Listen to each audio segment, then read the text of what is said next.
Mehman müəllim, elə bir yer dövrdə yaşayırıq ki, egoizmin kükrədiyi, insanların tənhalaşdığı, özündən kənara çıxa bilməməsi, istəməməsi, bu kapitalistik bir dünyada biz də başlamışıq eşqdən danışmağa.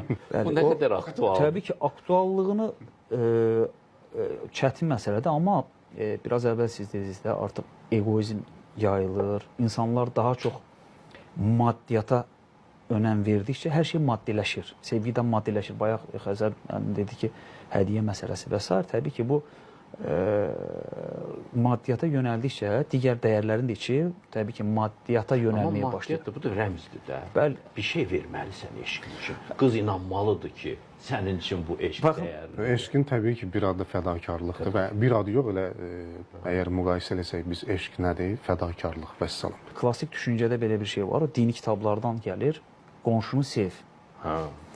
İndi baxın, bəli, yanındakını özün kimi. Sevginin önəmi baxımından bunu demək istəyirəm. Amma bugün bu qədər irəliyə gedən, belə deyək də, dünya cəmiyyəti, belə ifadəni belə qurum, artıq qonşu sevgisi məsələsində bir o qədər də geri gedib. Qonşu üzr istəyirəm, bu megapolislərdə ölür.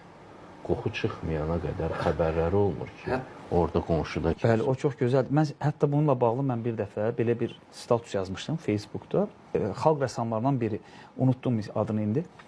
O deyirdi ki, keçmişdə qonşuluğun sərhədlərini evdə bişən yeməyin qoxusu müəyyənləşdirirdi. Və məhəllənin sərhədlərini əzan səsi müəyyənləşdirirdi.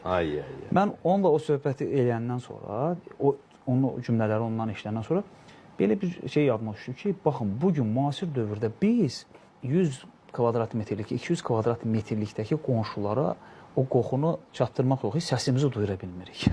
Deyirlər ki, qonşu birdən iyi çəkər, qoxu çəkər, aparın ona da bir pay verir. Bəli, nə gözəl idi.